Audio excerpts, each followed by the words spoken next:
Declassified. Bastogne, 1944. A corporal in a frozen foxhole hears a secret.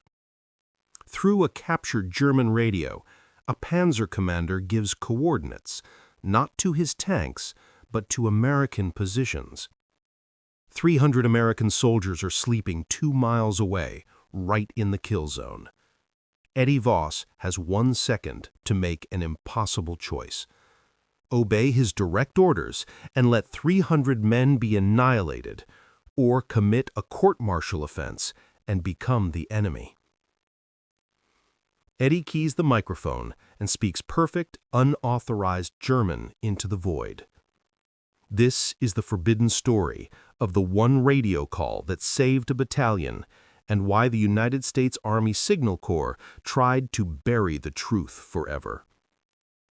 To understand how Eddie Voss could hold 300 lives in his hand, you first have to understand the chaos of December 1944.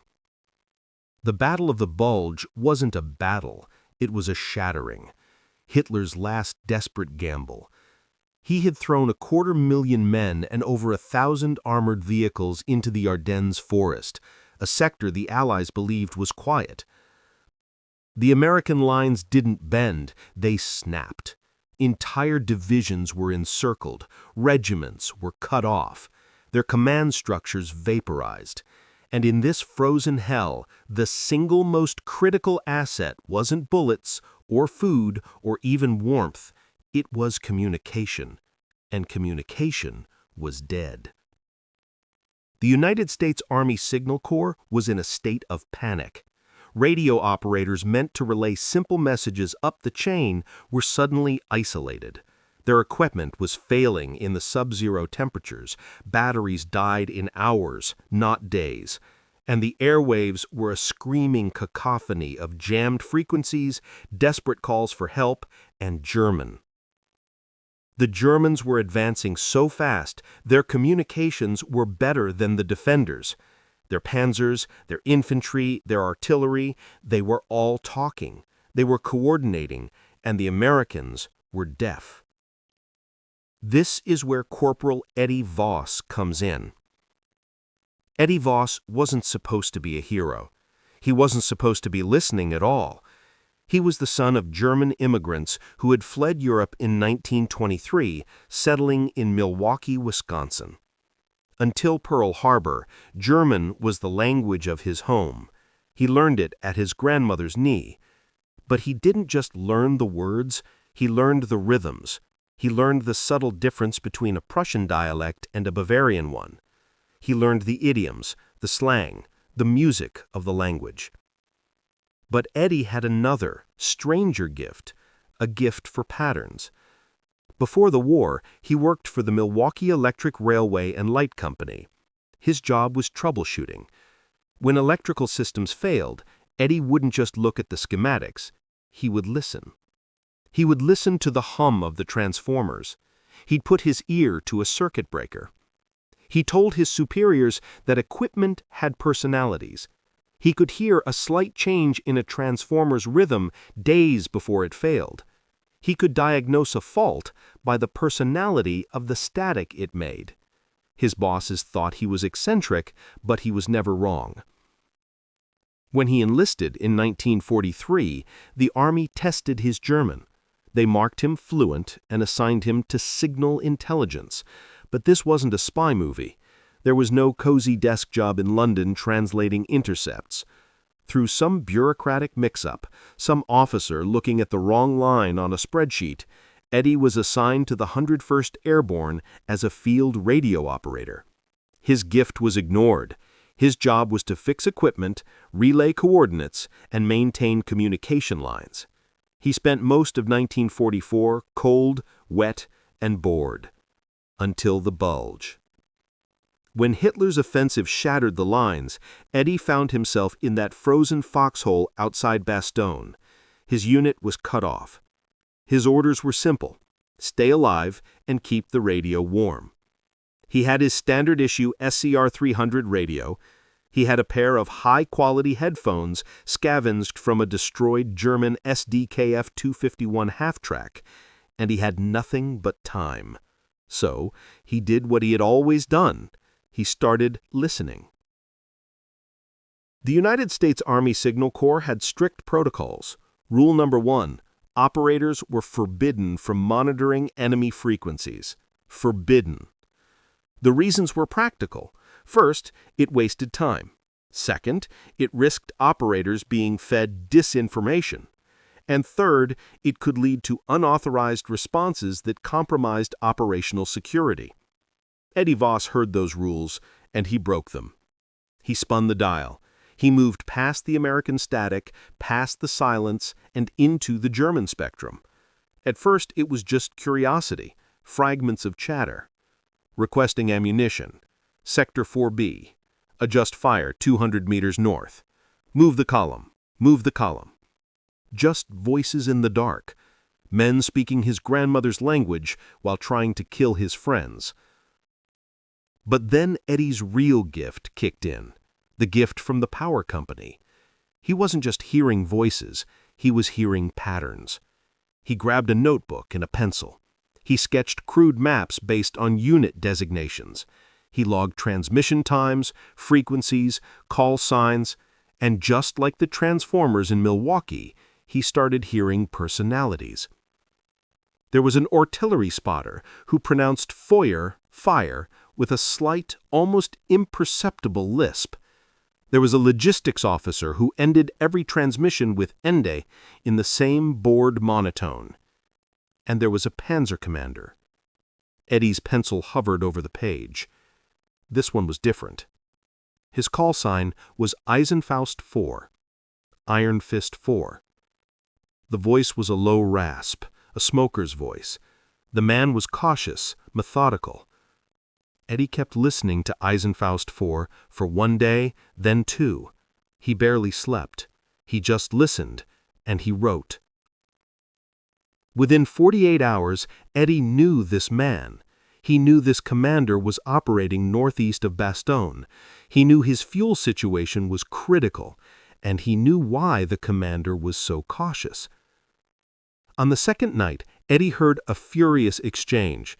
It was Eisenfaust Vier, the man Eddie had started to call Klaus in his notes. Klaus was arguing with his own command. He wasn't insubordinate, he was professional, but he was furious. Klaus was refusing to move his column down a new route until it was cleared by engineers. He kept repeating, 2 tanks lost, not again. Eddie's blood ran cold. Klaus wasn't just cautious, he was traumatized. He had lost 2 tanks, 2 full crews to American minefields in the past week. He had driven his men into a trap based on bad intelligence, and he was never going to let it happen again. This is a critical moment. Eddie realized something about German radio discipline. The Wehrmacht's communication doctrine was rigid, hierarchical, terrifyingly efficient, normally. But this wasn't normal. This was the Bulge. The Germans were exhausted, their equipment was failing, and in their desperation to keep moving, they had started cutting corners. They weren't using proper code sequences to authenticate transmissions. There wasn't time. Instead, they relied on recognition, on familiarity, on knowing their officers' voices, on the familiar cadence of orders. It was faster, it was practical, and as Eddie Voss sat in his foxhole, he realized it was a catastrophic vulnerability. Klaus, the man who had lost 2 tanks, the man who was terrified of mines, would question orders from an unfamiliar voice. He would demand confirmation. But what if an order came through that sounded exactly like his superiors?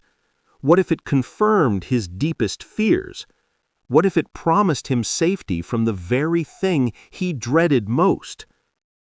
Eddie understood something about psychology that the Army didn't teach. Suspicious people aren't suspicious of everything. They are suspicious of anomalies. things that don't fit the pattern. But if you match the pattern perfectly, if you sound exactly like what they expect to hear, suspicion never triggers. The brain simply accepts the familiar and moves on. Eddie Voss now knew how to talk to Klaus. He knew his call sign, he knew his frequency, he knew his fear. He was holding a psychological key. The ethical weight of what he was considering was crushing. This wasn't war. This was impersonation. He wouldn't just be breaking army regulations. He'd be engaging in psychological warfare, alone, without authorization. If he was caught, if the Germans detected the deception and triangulated his position, they would rain artillery on his foxhole until there was nothing left but a smoking crater. But worse than that, he'd be deceiving a man he'd come to understand, maybe even respect. Klaus was the enemy. Klaus would kill Americans. But Klaus was also a human being, a professional soldier, traumatized by loss, just trying to do his job and keep his men alive. And Eddie was now planning to weaponize that man's trauma, to send him and his entire battalion to their deaths. Eddie stared at his notes as the snow fell thicker, muffling the world. The moral calculation was simple, and it was horrible. Klaus and his 40 tanks versus 300 sleeping American infantrymen. There was no good choice. There was only the choice that saved the most lives on his side. He started running scenarios in his head. How would he get the right accent? His grandmother's German was working class. Klaus's commanders, they sounded different, aristocratic, Prussian, clipped consonants, absolute certainty. He began whispering into the frozen air, practicing. Eisenfaust Vier here, Oberkommando. No, that wasn't right. The pitch was wrong. Eisenfaust Vier here, Panzer Kommando. Closer. He had to become a Prussian general. He was so deep in his planning, so lost in the static, so focused, that he didn't hear the boots crunching in the snow behind him. Corporal. Eddie's head snapped up. The man standing at the edge of his foxhole wasn't from his unit. He was an officer, flanked by 2 armed military police. Snow gathered on his shoulders. He held out his hand. "Give me the headset, Corporal." It was Captain Morrison. Eddie's stomach dropped. He pulled the headphones off slowly, the German voices still crackling faintly. "Sir, I can explain. You've been monitoring enemy frequencies without authorization for 4 days." Morrison's voice was flat. "Controlled. The kind of control that comes before an explosion. You've filled notebooks with intelligence you have no clearance to collect, and you've been using a captured enemy radio set without reporting it to command." One of the military police climbed down into the foxhole. He didn't speak. He just began disconnecting Eddie's equipment. The SCR 300 went first, then the captured German headphones, and then the MP reached for the notebook. "No, sir, please." Eddie watched his work, his patterns, his maps. Klaus disappear into an equipment bag. It felt like they were dismantling his brain. "Sir, you don't understand. There's a Panzer column called Eisenfaust. I understand perfectly, Corporal." Morrison cut him off, his voice like ice. "You're a radio operator. You are not an intelligence analyst. We have trained personnel for this." "But they're moving tonight on the fuel depot west of here. There are 300 men sleeping there." "Enough." Morrison's jaw tightened. "Do you have any idea how many false reports intelligence gets every day? Every private who speaks a little high school German thinks he's cracked the Enigma code from a damn foxhole.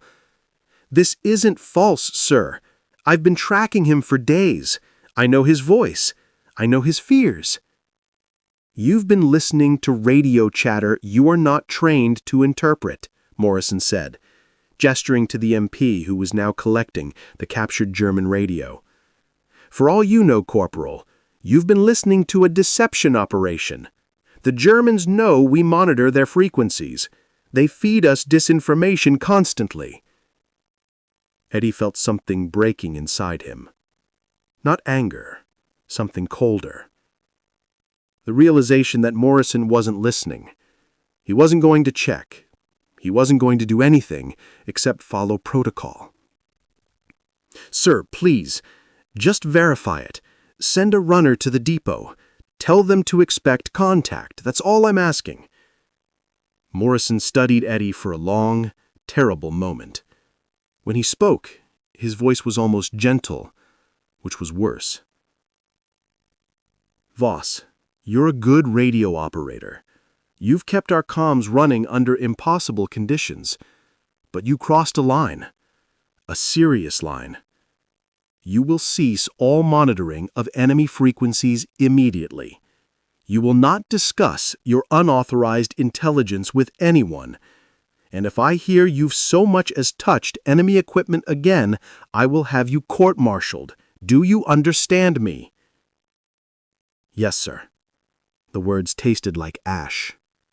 "Good." Morrison stood up. "Get some sleep. You look like hell." The captain turned and climbed out of the foxhole. The MPs followed, carrying Eddie's entire world in their bags. Eddie sat in the sudden, agonizing silence. The German radio was gone. His notes were gone. His ability to monitor Klaus was gone. And somewhere out in the darkness, 40 German tanks were fueling up, preparing to roll over 300 sleeping Americans. He tried to tell himself it was over. He tried to believe Morrison would follow up, that the system would work. But he'd been in the army long enough to know better. Morrison would file a report. That report would be added to a stack.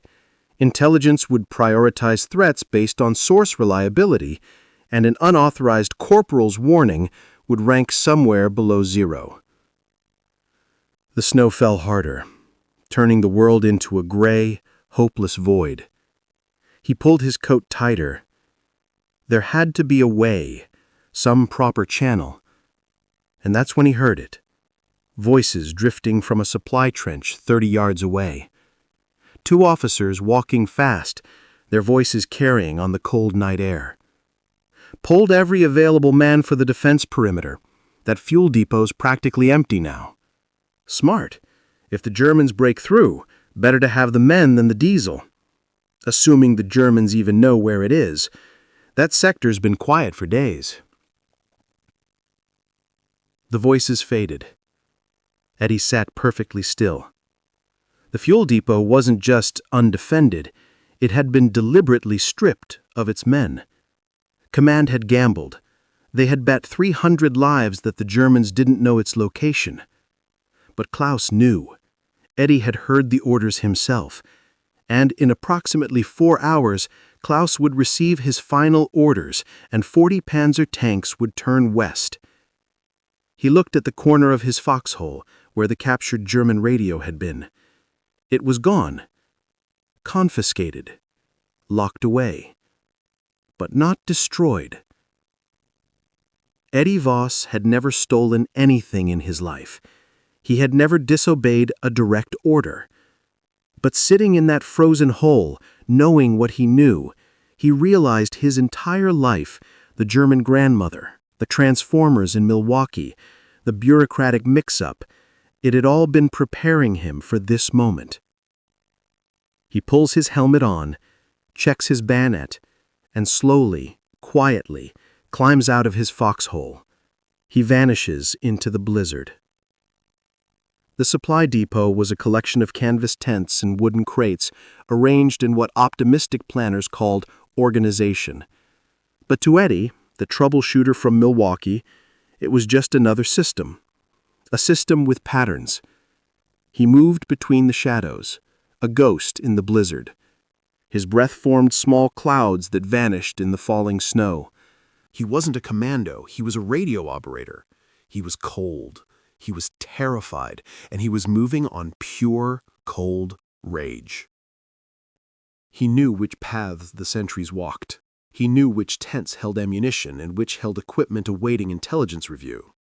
The captured German radio would be in the counterintelligence tent, a glorified storage area where confiscated enemy equipment sat waiting for someone with the proper clearance to tag it, catalog it, and ship it to London or Washington.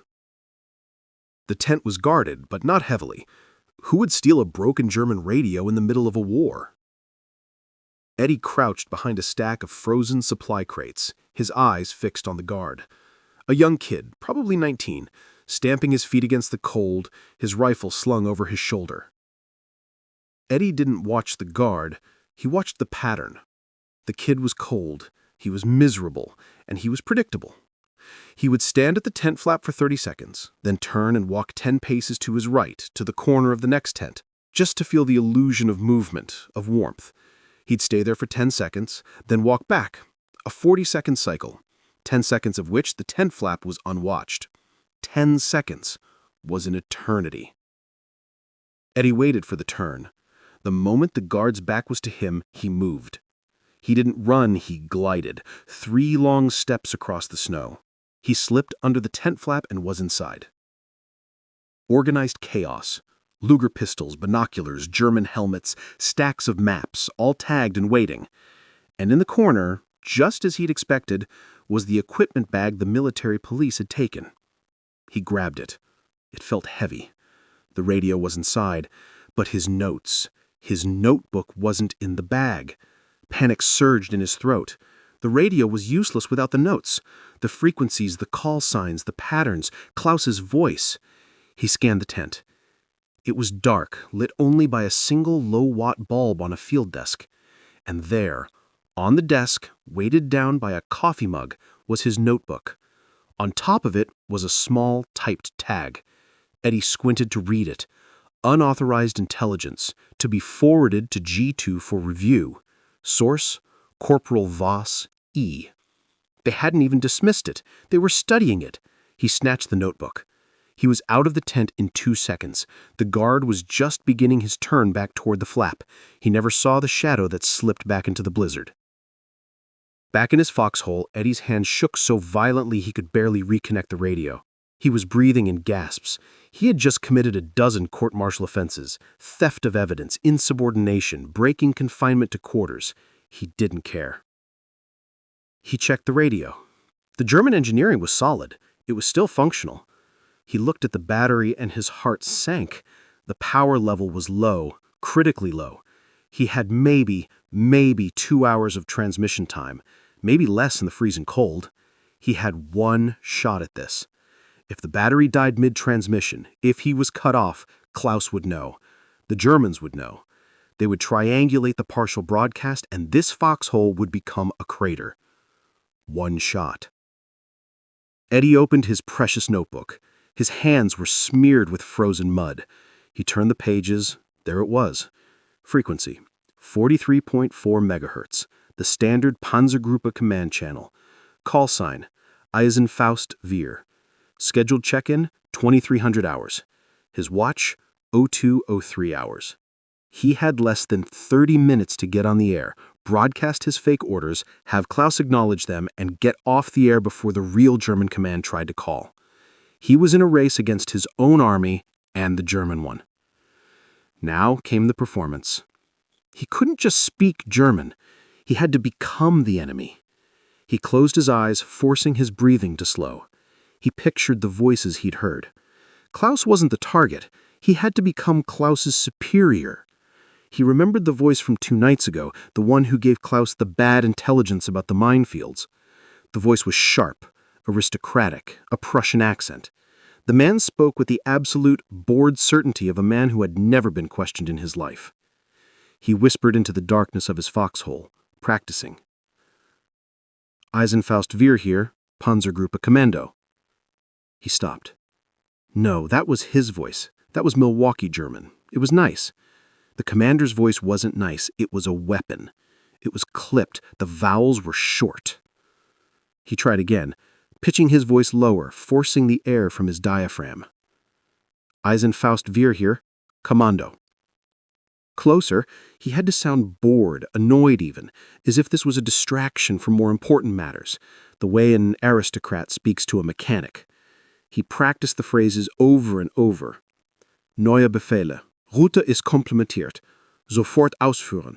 Execute immediately. He felt the words change his mouth, his throat. He wasn't Eddie Voss anymore. He was Oberst von somebody, a man who sent tanks to their death as easily as signing a dinner receipt. Finally, the lie. He couldn't just tell Klaus to stop. That would be suspicious. He had to redirect him. He had to use Klaus's trauma. He looked at his notes, at the crude map he had sketched. He remembered radio chatter from 3 days ago, a quiet sector northeast of his position. The Americans had laid a massive anti-tank minefield there, a defensive field, and then pulled back. The Germans hadn't contested the ground because it was useless, it led nowhere. But Klaus didn't know that. Eddie planned the lie. It was brilliant. It was simple. It was diabolical. He wouldn't just tell Klaus to avoid a minefield. He would tell him his current route, the one to the fuel depot, was the minefield, and that he, the all-knowing commander, was saving him by diverting him to a new safe route. A safe route that would send Klaus's entire battalion directly into the real, forgotten American minefield. He checked his watch. 2:16 in the morning. It was time. His hand was shaking as he reached for the transmitter. This was it. The moral calculation was over. He was about to play God. He was about to sentence a man he respected to a horrific death to save men who would never even know his name. His finger pressed the transmit switch. In the silence of the foxhole, the click of the German mechanism sounded as loud as a gunshot. He waited for the red light to glow. It did. He opened his mouth and became someone entirely different. Eisenfaust Vier, hier Panzergruppe Kommando. Melden Sie sich. Eisenfaust Vier, this is Tank Group Command. Report in. His voice. It wasn't his. It was the Prussians. It was cold, sharp, and full of authority. He released the switch. Silence. Nothing but the faint hiss of static. His heart hammered against his ribs. He waited. 5 seconds. 10 seconds. Did he get the frequency wrong? Was the battery already dead? Was Klaus not monitoring? Panzergruppe Kommando, hier Eisenfaust Vier, bereit zu empfangen. Tank Group Command, this is Iron Fist 4, ready to receive. The voice, the smoker's rasp. It was him. It was Klaus. Eddie nearly dropped the microphone in relief. He forced himself to wait. He counted. 1, 2, 3. A commander doesn't rush. A commander is in control. He pressed the transmit button again. Eisenfaust Vier, neue Befehle. Ihre aktuelle Angriffsroute ist kompromittiert. Ihre gegenwärtige Route ist kompromittiert. Iron Fist 4, new orders. Your current attack route is compromised. Your current route is compromised. He released the button. The response was almost immediate, and it was full of confusion. Kompromittiert? Wie denn? Ich verstehe nicht. Wir sind bereit. Compromised? How? I don't understand. We are ready. Klaus was questioning. This was the moment. The inflection point. Eddie's entire plan. The lives of 300 men rested on this next sentence. He had to sell the lie. He had to use the key. He pressed the switch. He let impatience and anger flow into his voice. Hören Sie zu. Luftaufklärung hat erhebliche amerikanische Minenfelder entlang ihrer vorgesehenen Route identifiziert. Sektor Hartmann. Es ist eine Falle. Ich wiederhole, Ihre Route ist eine Falle. He released the button. A long, agonizing silence. He could hear Klaus breathing on the other end of the radio. He could feel the man's mind flashing back to his 2 lost tanks, to the fires, to the screams. The trauma Eddie had identified, he was now stabbing it. The silence stretched. 7 seconds. 8. 9. Verstanden. Die Route ist verdient. Understood. The route is mined. The voice was tight. All business. The suspicion was gone, replaced by the cold dread of a man whose worst fears had just been confirmed. Eddie let out a breath he didn't know he was holding. He bought it. Klaus's next words were exactly what Eddie expected. Bitte neue Route. Request new route. Now came the kill. Eddie picked up his notebook, his hand steady now. The fear was gone, replaced by a cold, terrible focus. He read the fake coordinates, the ones that led to the field of Teller mines. Neue Route ist Passage 5. Folgen Sie Gitter 884. New route is Passage 5. Follow grid 884. And then the masterstroke. Die Route ist von Pionieren freigegeben. The route is confirmed clean by engineers. He had given Klaus the one thing he craved more than victory, permission to feel safe. There was a pause as Klaus presumably copied the coordinates, then one last question. Was ist das neue Ziel? What is the new target? Eddie had prepared for this. He couldn't just send him into an empty field. It had to be something. Versorgungskolonne, leicht verteidigt, Gelegenheitsziel, a supply convoy, lightly defended, an opportunity target. Danach Position halten, weitere Befehle abwarten. After taking the target, hold position, await further orders. And the beauty of the lie was its modesty. He wasn't promising Klaus a glorious victory, just a minor, believable tactical objective, something that wouldn't trigger his suspicion. The reply came back crisp and professional. Klaus was a good soldier. He was a beaten soldier. Verstanden. Route Passage 5. Verstanden. Route sichere Passage. Ziel Versorgungskolonne. Eisenfaust Vier wird Befehl ausführen. Geschätzte Ankunft 05:30 Uhr. Ende. The static hissed. Eddie released the transmit button. He didn't move. He just sat in the absolute crushing silence. His entire body began to shake. A violent, uncontrollable tremor. Adrenaline flooded his system in sickening waves. He'd done it. Klaus had accepted the orders. In approximately 3 hours, 40 German tanks would roll confidently, safely, into American minefields, believing they were flanking an ambush. Eddie didn't feel victorious. He felt hollow. He had just sentenced men to death. Klaus would die. His crews would die. They would die never knowing they'd been deceived by a corporal in a frozen foxhole. He moved quickly, his hands numb. He buried the German radio deep under the mud and loose dirt in the corner of his foxhole. He buried the notebook with it.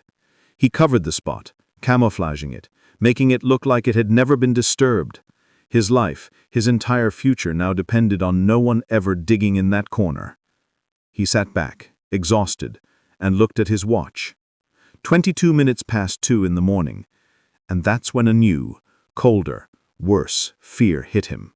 Eddie Voss knew none of this. He sat in his foxhole shaking as 3 hours, the 3 longest hours of his life, crawled by. He was in an agony of uncertainty. Did the deception work? Did Klaus turn back? Did the real command reach him?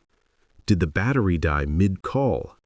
Had he doomed 300 Americans and Klaus's battalion for nothing?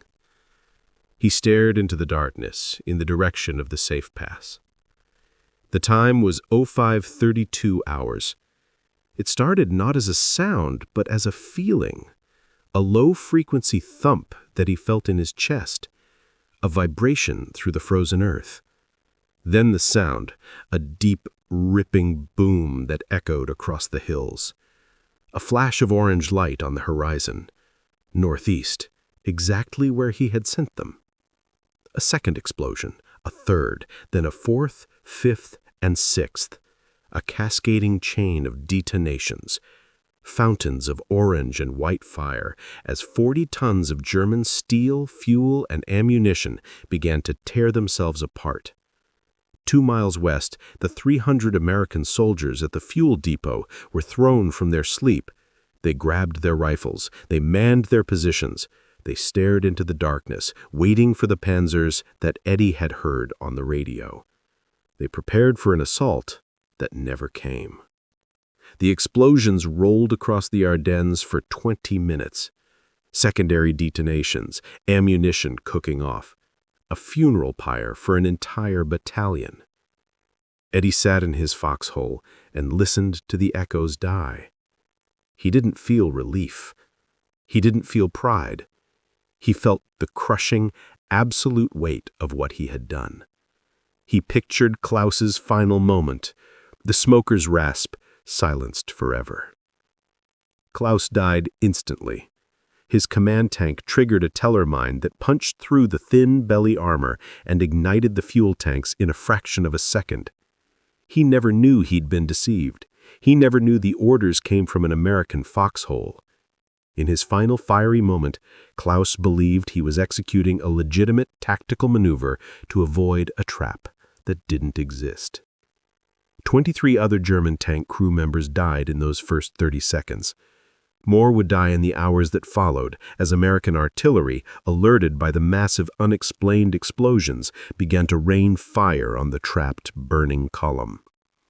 By dawn, the Eisenfaust Vier battalion had been effectively destroyed, annihilated, not by superior American tactics, not by overwhelming firepower, but by a single unauthorized voice that had turned a man's trauma into a weapon. At first light, American reconnaissance patrols were sent to investigate the unauthorized engagement. What they found was a graveyard. The patrol leader, a young lieutenant, radioed back to headquarters, his voice shaking. "Sir, I'm at the coordinates. The tanks, they're here. The entire column. It's gone. Wiped out." There was a pause. "But, sir, there's nothing here. No American positions, no anti-tank guns, no bodies. They're just in the minefield. They just drove straight in, as if they were ordered to." The intelligence reports that followed were confused, contradictory, and bordered on hysteria. How had a full Panzer battalion, commanded by a veteran, driven directly into a known American minefield? A minefield that wasn't even defending anything. Some analysts suggested a radio malfunction. Others proposed the German commander had suffered a complete mental breakdown. One report even suggested a mass-coordinated suicide. The true explanation was impossible. It never appeared in any official document. The United States Army simply could not explain what had happened. 3 hours after dawn, Eddie was in his foxhole cleaning his rifle, his movements stiff, his mind numb. He was just a corporal again. He heard the crunch of boots in the snow. He looked up. It was Captain Morrison. He wasn't carrying a sidearm. He wasn't flanked by military police. He was alone. He was holding a single, small, typed piece of paper, the tag from the counterintelligence tent. Morrison climbed down into the foxhole and sat across from Eddie.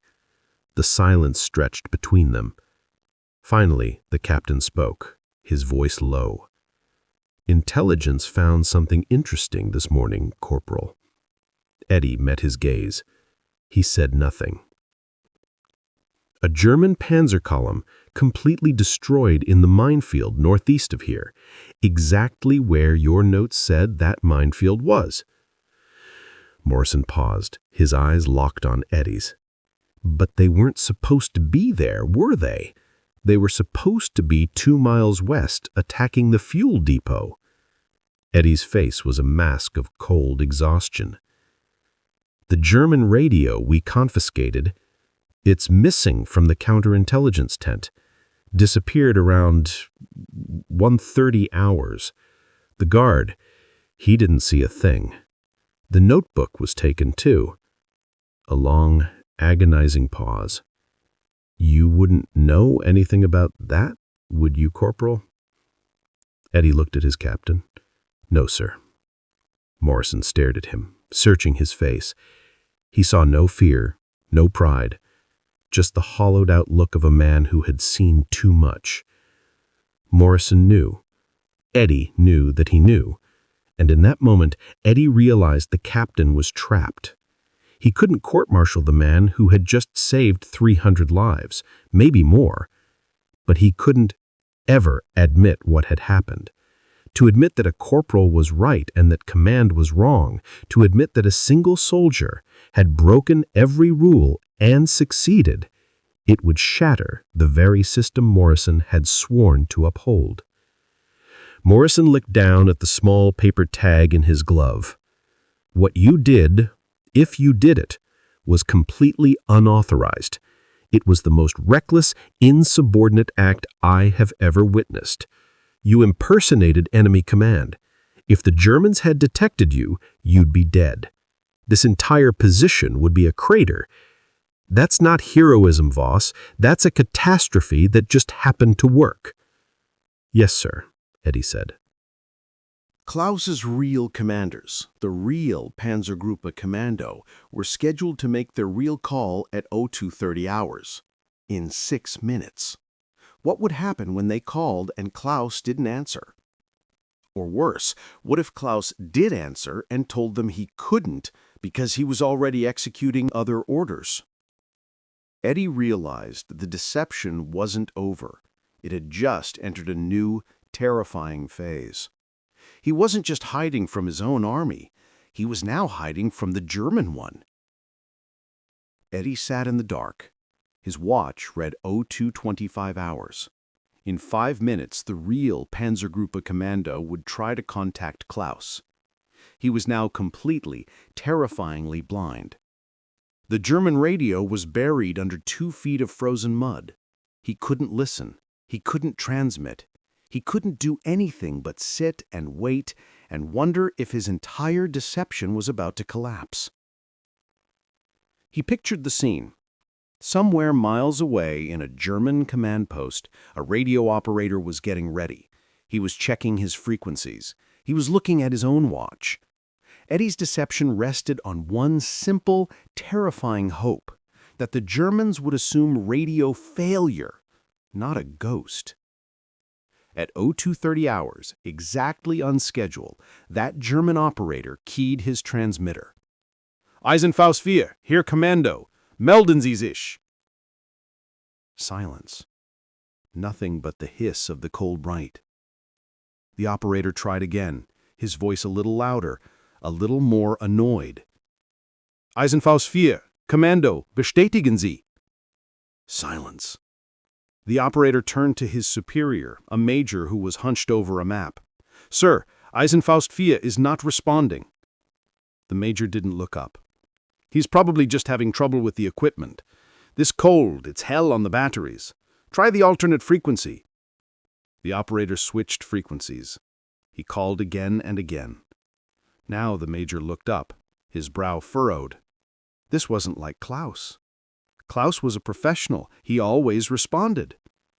Is it jamming? The major asked. No, sir, the operator replied. The frequency is clear. He's just not there.